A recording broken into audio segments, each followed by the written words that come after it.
আসসালামু আলাইকুম প্রিয় এইচএসসি শিক্ষার্থীরা, আজকে তোমাদের আমি এমন একটি গুরুত্বপূর্ণ টপিক সম্পর্কে আলোচনা করতে যাচ্ছি। সেটা তোমরা অলরেডি দেখতে পাচ্ছ, মালিকানা সত্ত্ব নির্ণয়, ওনার্স ইকুইটি। এই মালিকানা সত্ত্ব নির্ণয় করতে তোমাকে কি কি জানতে হবে এবং কোন কোন বিষয়গুলো জানলে তুমি সহজে মালিকানা সত্ত্ব নির্ণয় করতে পারবে, আজকে এই সকল কিছু আলোচনা করব। প্লাস ঢাকা বোর্ড 2023 সালে একটা সৃজনশীলে গ নাম্বারে মালিকানা সত্ত্ব নির্ণয় করা এসেছিল। ওই মালিকানা সত্ত্বটা আমি তোমাকে একদম নির্ণয় করে ক্লিয়ারলি দেখিয়ে দিব, এবং আজকের এই ক্লাসে দেখার পরে তোমার কোনো ধরনের ভিডিও, কোনো ধরনের লেকচার শুনতে হবে না এই মালিকানা সত্ত্ব সম্পর্কে। আজকে একটি ক্লাসে তুমি মালিকানা সত্ত্ব কীভাবে নির্ণয় করতে হয়, কোন কোন টপিকগুলো সম্পর্কে তোমাকে জানতে হবে এবং কোন কোন টপিকগুলো মালিকানা সত্ত্ব অন্তর্ভুক্ত হবে, সব কিছু আজকে এই ক্লাসে তুমি জানতে পারবা। তো চলো ক্লাসটা শুরু করি।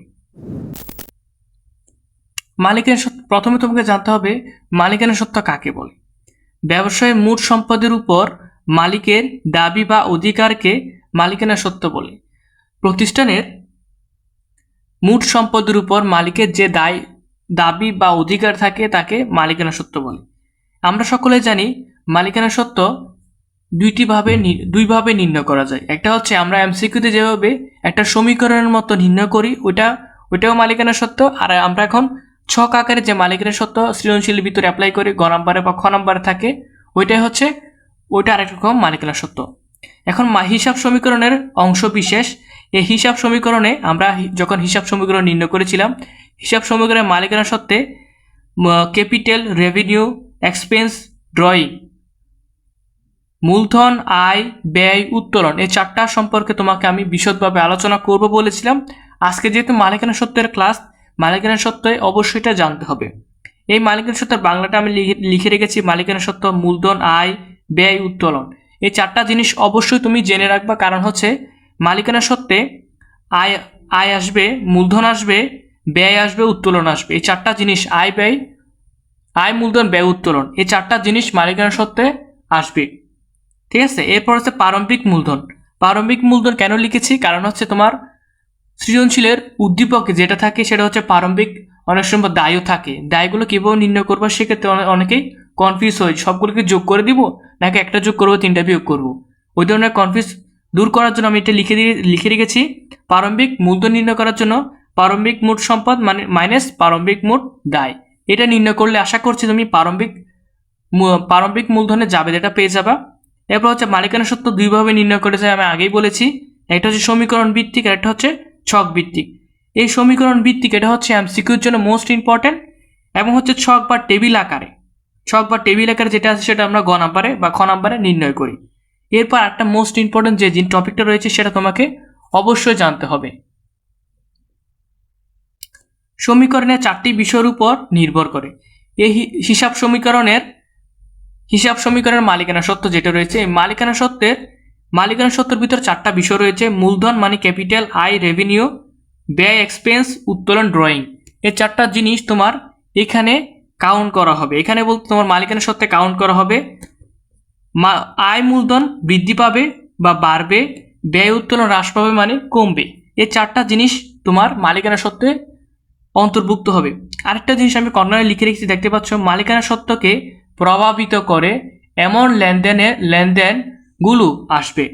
মানে যে এন্ট্রিটা, উদ্দীপকের যে এন্ট্রিটা মালিকানা সত্ত্বকে প্রভাবিত করবে, বা এই চারটা ওয়ার্ডের ভিতর যে কোনো একটা ওই এন্ট্রির ভিতর তুমি পাবা, ওই এন্ট্রিটাই মালিকানা সত্ত্বে অন্তর্ভুক্ত করবা। আশা করছি তুমি এই জিনিসটা ক্লিয়ারলি বুঝতে পেরেছ।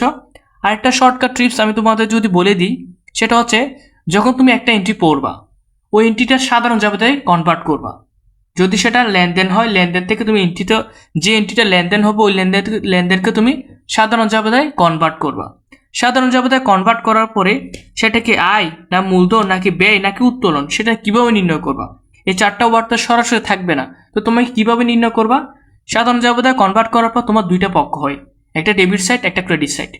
ডেবিট এবং ক্রেডিট সাইডে যদি তুমি কোনো একটা অংশ দেখো, ব্যয় হিসাব রয়েছে বা উত্তোলন হিসাব রয়েছে বা আয় হিসাব রয়েছে বা মূলধন হিসাব রয়েছে, এই রিলেটেড কোনো ধরনের হিসাব থাকলে সেটা চোখ বন্ধ করে মালিকানা সত্ত্বে চলে আসবে। ঠিক আছে।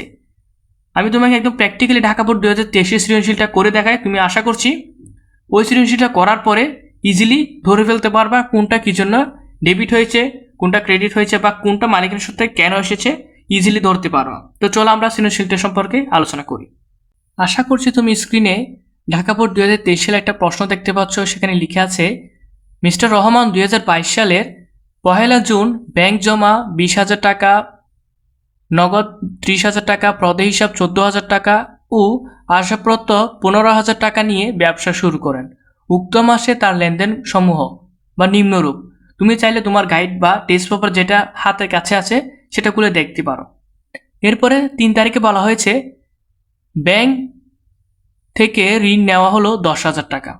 ব্যাংক থেকে ঋণ নেওয়ার পর আমার দায় সৃষ্টি হয়েছে। আমরা সকলেই জানি আয়, মূলধন, ব্যয়, উত্তোলন। আমি একটু আগে আলোচনা করেছি আয়, মূলধন, ব্যয়, উত্তোলন এই 4টা জিনিস মালিকানা সত্ত্বে অন্তর্ভুক্ত হবে। যেহেতু ব্যাংক থেকে ঋণ নেওয়া হলো, ব্যাংক থেকে ঋণ নেওয়ার ফলে তোমার দায় সৃষ্টি হয়েছে, তোমার যেহেতু দায় সৃষ্টি হয়েছে দায়টা মালিকানা সত্ত্বে অন্তর্ভুক্ত হবে না। এরপর আমরা জুন 8 তারিখে দেখতে পাচ্ছি নগদের যন্ত্রপাতি ক্রয় করা হলো 5,000 টাকা। নগদের যন্ত্রপাতি ক্রয় করার ফলে তোমার সম্পদটা আদান প্রদান হয়েছে, মালিকানা সত্ত্বকে প্রভাবিত করে নাই। কেন করে নাই আমি তোমাকে যদি একটা উদাহরণ দিই, সাপোজ মনে করো তুমি একটি দোকানে গেলা, দোকানে যাওয়ার পর বললা যে আমাকে একটা কলম দাও। তো তোমাকে দোকানদার কলম দিল, তুমি কলমের টাকাটা দিয়ে দিলা। তুমি কলমের টাকা দিলা, কলমের বিনিময়ে তুমি কলম নিলে দোকানদারকে টাকা দিয়ে দিলা। যেহেতু তুমি টাকা দিয়েছ আরেকটা জিনিস ক্রয় করেছো, জিনিসটা নিয়ে এসেছো, সেম জিনিসটা যদি ওই এন্ট্রির দিকে একটু লক্ষ্য করো, নগদের যন্ত্রপাতি ক্রয় করার ফলে নগদ টাকা দিয়েছ, যন্ত্রপাতি কিনে এনেছো, তোমার নগদ টাকা বা সম্পদটা তোমরা আদান প্রদান হয়েছে। সেক্ষেত্রে তোমার মালিকানা সত্ত্বের ভিতর কোনো ধরনের প্রভাব পড়ছে না। সেক্ষেত্রে 8 নাম্বার যে এন্ট্রিটা রয়েছে 5,000 টাকা নগদের যন্ত্রপাতি ক্রয়, সেটা মালিকানা সত্ত্বে অন্তর্ভুক্ত হবে না, কারণ মালিকানা সত্ত্বকে এই এন্ট্রিটা কোনো ধরনের প্রভাবিত করে নাই। তুমি চাইলে আমি তোমাকে বলেছি যে সাধারণ জাবেদায় কনভার্ট করো। নগদের যন্ত্রপাতি ক্রয় করার ফলে যন্ত্রপাতি হিসাব ডেবিট, নগদান হিসাব ক্রেডিট। নগদান এটা সম্পদ, যন্ত্রপাতি এটাও সম্পদ। যেহেতু সম্পদ, তোমার আয়, ব্যয়, মূলধন, উত্তোলন এই 4টা টপিকে একটা জিনিসও পড়ছে না। সেক্ষেত্রে সেটা আমরা একদম ক্লিয়ারলি বলতে পারছি 8 নাম্বার যেটা রয়েছে সেটা যন্ত্রপাতি ক্রয়, সেটা মালিকানা সত্ত্বে অন্তর্ভুক্ত হবে না। আশা করছি তুমি এই এন্ট্রিটা ক্লিয়ারলি বুঝতে পেরেছো। এরপর আমরা দেখতে পাচ্ছি বিক্রয় 20,000 টাকা, যার মধ্যে নগদে পাওয়া গেল 12,000 টাকা। যেহেতু পণ্য বিক্রয় করেছে সেখানে আয় হয়েছে, প্রতিষ্ঠানে যেহেতু আয় হয়েছে সেটার মালিকানা সত্ত্বে অন্তর্ভুক্ত হবে। ঠিক আছে, এখন অনেকের প্রশ্ন হতে পারে আমরা 20,000 টাকা নিব নাকি 12,000 টাকা নিব নাকি 8,000 টাকা নিব, 20,000 থেকে 12,000 বিয়োগ দিয়ে 8,000 টাকা নিব, কোন টাকাটা নিব? অনেকের এই ধরনের কনফিউজ থাকতে পারে। সেক্ষেত্রে আমি তোমাকে আগে থেকে বলে রাখছি, হিসাব বিজ্ঞানের দৃষ্টিকোণ থেকে যেটা টোটাল বিক্রি করা হয় সেই টাকাটাই কাউন্ট করা হয়। এখানে 20,000 টাকা বিক্রি করা হয়েছে, সেক্ষেত্রে 20,000 টাকাটাই কাউন্ট করা হয়েছে হবে। 17 তারিখে দেখতে পাচ্ছি বেতন প্রদান 6,000 টাকা। যেহেতু বেতন প্রদান করতে প্রতিষ্ঠানের ব্যয় হয়েছে, এই ব্যয়টা 17 তারিখে যে এন্ট্রিটা রয়েছে, যেহেতু ব্যয় হয়েছে সেটা মালিকানা সত্ত্বে একদমই চোখ বন্ধ করে তুমি নিয়ে আসবা। 22 তারিখে দেখতে পাচ্ছি নগদে পণ্য 4,000 টাকা। যেহেতু প্রতিষ্ঠান থেকে ব্যয় হয়েছে, এই ব্যয়টা অবশ্যই মালিকানা সত্ত্বে চলে আসবে। জুনের 30 তারিখ আমরা দেখতে পাচ্ছি 10% সুদে বিনিয়োগ করা হলো 20,000 টাকা। 10% সুদে যেহেতু বিনিয়োগ করেছে বলতে আমি বিষয়টা আমি একটু ক্লিয়ার করি। তোমার কাছে 10 লক্ষ টাকা আছে, ওই 10 লক্ষ টাকা তুমি আরেকজনকে দিলা, মানে আরেকজন ব্যক্তিকে দিলে 10% সুদে, মানে তুমি সুদের উপর টাকা দিয়েছ অন্যজনকে, নির্দিষ্ট সময় পর ওই টাকাটা তোমাকে ওই ব্যক্তি ফেরত দিবে। এক্ষেত্রে তুমি তোমার সম্পদটা অন্যজনকে দিয়ে দিলা, নির্দিষ্ট সময় পর ওই সম্পদটা তোমাকে আবার ফেরত দিবে। এক্ষেত্রে তোমার সম্পদটা আদান প্রদান হচ্ছে, এখানে মালিকানা সত্ত্বে কোনো ধরনের প্রভাবিত হচ্ছে না, বা এটা সাধারণ জাবেদা করে দেখলেও তোমার এখানে 4টা হিসাবের ভিতর কোনটা হিসাব পড়ছে না। সেক্ষেত্রে আমি একদম নিশ্চিতভাবে বলতে পারি 10% সুদে বিনিয়োগ করা হলো 20,000 টাকা। 30 নম্বর এন্ট্রিটা এখানে তোমার মালিকানা সত্ত্বে অন্তর্ভুক্ত হবে না। আশা করছি আমি এতক্ষণ ধরে যে এন্ট্রিগুলো আলোচনা করেছি সৃজনশীলের ঢাকা বোর্ড 2023 তুমি স্ক্রিনে দেখতে পাচ্ছ, এই ঢাকা বোর্ড 23 এই সৃজনশীলের ভিতর যে এন্ট্রিগুলো আসবে সেগুলো আমি বলেছি, এবং আমরা প্র্যাকটিক্যালি এখন হাতে কলম দেখব কিভাবে এন্ট্রিগুলো লিখবা, কিভাবে টাকাগুলো কাউন্ট করতে হয়। গ নম্বরে বলা হয়েছে উক্ত মাসের মিস্টার রহমানের মালিকানা সত্ত্বের পরিমাণ নির্ণয় করো। মালিকানা সত্ত্বের অপর নাম হচ্ছে অনার্স ইকুইটি বা স্বত্বাধিকার নির্ণয় করতে অনেক সময় বলে। ঠিক আছে, এবার চলো আমরা প্র্যাকটিক্যালি নির্ণয় করি। তুমি দেখতেই পাচ্ছ এখানে মিস্টার রহমানের মালিকানা সত্ত্বের পরিমাণ নির্ণয় তারিখ বিবরণ টাকা টাকা, জিনিসটা একদম ছকসম আমি ক্লিয়ার করে রাখছি যাতে সময়টা বাঁচানো যায়। এখন এখানে লিখবা 2022, যেহেতু 2022 সালের হিসাব, জুন 1 তারিখ। জুন 1 তারিখ লিখার পর এখানে কি লিখবা? এখানে তুমি লিখবে মূলধন। কেন মূলধন? প্রথমে যে জাবেদাটা হয়, প্রথমে যে জাবেদাটা থাকে একদম উপরে প্রারম্ভিক জাবেদা, সেটা মূলধন হিসেবে লিখতে হয়। এখানে অনেকগুলো টাকা ছিল, স্ক্রিনে দেখতে পাচ্ছ, একটু স্ক্রিনে যদি একটু লক্ষ্য করো, ব্যাংক জমা, নগদ, প্রদেয় হিসাব, আসবাবপত্র। আমি প্রারম্ভিক জাবেদে কি বলেছি? সম্পদগুলো যোগ হবে, দায়গুলো বিয়োগ হবে। যেহেতু সম্পদ ব্যাংক জমা, এটি সম্পদ 20,000 টাকা, যোগ নগদ হচ্ছে 30,000 টাকা। এরপরে দেখতে পাচ্ছি যে আমরা আসবাবপত্র 15,000 টাকা। এই তিনটা হচ্ছে সম্পদ। প্রদেয় হিসাব যেটা রয়েছে সেটা হচ্ছে দায়, তো আমরা দায়টা বিয়োগ করে দেব। ঠিক আছে, এখন যদি আমরা ক্যালকুলেশন করে দেখি, 20,000, 30,000, 15,000, 65,000 মাইনাস 14,000, 51,000 টাকা হচ্ছে আমাদের প্রারম্ভিক টাকা। 51,000 টাকা হচ্ছে আমাদের এই মূলধনের টাকা, হচ্ছে 51,000 টাকা। ক্লিয়ারলি দেখতে পাচ্ছ? সমস্যা থাকলে তোমরা যোগ করে দেখতে পারো, সমস্যা নাই।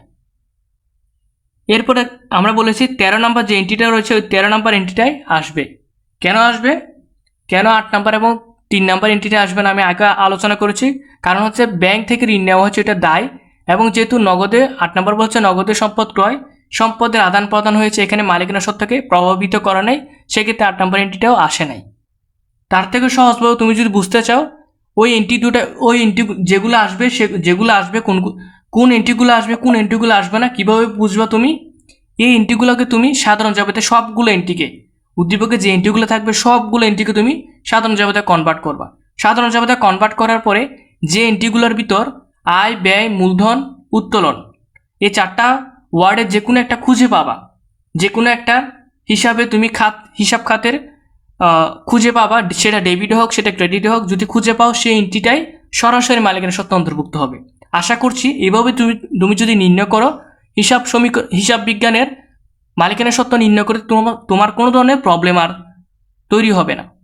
তো 13 নম্বর এন্ট্রি বলা হয়েছে পণ্য বিক্রয় 20,000 টাকা। যেহেতু পণ্য বিক্রয় করছে, সেটা আয় হচ্ছে, আয় হলে যোগ হবে পণ্য বিক্রয়, আমরা লিখে দিব পণ্য বিক্রয় 20,000 টাকা। ঠিক আছে, এই 20,000 টাকা আমরা যোগ করে দেব। 51,000 সাথে 20,000 টাকা যদি আমরা যোগ করি, দেখতে পাচ্ছি যে যোগ করলে 71,000 টাকা। ঠিক আছে, এর পরবর্তী আমরা বলেছি 17 নম্বর এন্ট্রি আসবে। যেহেতু 17 নম্বর তোমরা দেখতে পাচ্ছ স্ক্রিনে, বেতন প্রদান 6,000 টাকা। বেতন প্রদান করার পরে যেহেতু প্রদান করছে, সেহেতু তোমার ব্যয় হয়েছে, যেহেতু ব্যয় হয়েছে, ব্যয়টা আমরা বিয়োগ করতে হবে। ব্যয়, বেতন খরচ বা বেতন প্রদান, বেতন প্রদান 6,000 টাকা। এরপর আমরা দেখতে পাচ্ছি জুনের 22 তারিখ। জুনের 22 তারিখে বলা হয়েছে নগদে পণ্য ক্রয় 4,000 টাকা। ক্রয় করার ফলে আমাদের খরচ হয়েছে, যেহেতু আমরা লিখে দেব পণ্য ক্রয়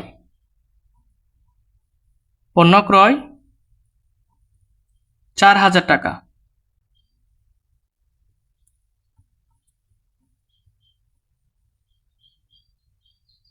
এভাবে আমরা দিতে পারি। এখন 71,000 থেকে, এই 71,000 টাকা থেকে আমরা 71,000 মাইনাস 6,000 মাইনাস 4,000 কত পাচ্ছি আমরা? 61,000 টাকা। তো আমরা এই পাশে লিখে দিব, এখানে দুইটা জেড টেনে দিব, 61,000 টাকা। তো আমরা এই পাশে কি লিখব? সমাপনী মালিকানা সত্ত্ব, সমাপনী মালিকানা সত্ত্ব। তুমি আশা করি দেখতে পাচ্ছ, সেম ভাবে আমি যেভাবে তোমাকে বুঝালাম, একদম এইভাবে যদি তুমি নির্ণয় করো, আমি আশা রাখতে পারি সমীকরণের মালিকানা সত্ত্ব, যেহেতু হিসাব সমীকরণের একটা অংশ হচ্ছে মালিকানা সত্ত্ব, ওই মালিকানা সত্ত্ব নির্ণয় ইজিলি তুমি নির্ণয় করতে পারবা। আশা করছি আমি যতটুকু পর্যন্ত তোমাকে দেখালাম এতটুকু পর্যন্ত তুমি যদি আয়ত্ত করতে পারো একদম ইজিলি মালিকানা সত্ত্ব নির্ণয় করে ফেলতে পারবা। সবথেকে বেস্ট হয় প্রত্যেকটা এন্ট্রি সাধারণ জাবেদায় করে ওই সাধারণ জাবেদার ভিতর যে 4টা ওয়ার্ডগুলো খুঁজে পাও, ওই ওয়ার্ড যদি খুঁজে পাও সেটা মালিকানার সত্ত্ব ডিরেক্ট তুমি নিয়ে আসবে, যদি খুঁজে না পাও সেটা বাদ দিয়ে দিবা। আশা করছি তুমি এভাবে যদি নির্ণয় করতে পারো মালিকানার সত্ত্ব খুব সহজে নির্ণয় করে ফেলতে পারবা। তো পরবর্তীতে আমি বোর্ড কোয়েশ্চেন আলোচনা করবো। এই অধ্যায়ে বেশ কয়েকটি আমি ধারাবাহিকভাবে দিয়েছি। আমার এই প্লে লিস্টে তুমি অনেকগুলো ভিডিও দেখতে পাচ্ছ। আশা করছি এই প্রত্যেকটি ভিডিও যদি করে ফেলো প্রথম অধ্যায় তোমার একদম ক্লিয়ার হয়ে যাবে। পরবর্তীতে আমি এই অধ্যায়ের সৃজনশীল সম্পর্কে আলোচনা করব। বাই দ্য ওয়ে, যারা এই চ্যানেলে নতুন ভিডিও দেখছে অবশ্যই চ্যানেলটি সাবস্ক্রাইব করে পাশে থাকবা যাতে পরবর্তী ভিডিওগুলো তোমার কাছে পৌঁছে যায়। তো আজকে পর্যন্ত ভালো থেকো, সুস্থ থাকো, পরবর্তী কোনো ভিডিওতে দেখা হবে। আল্লাহ হাফেজ।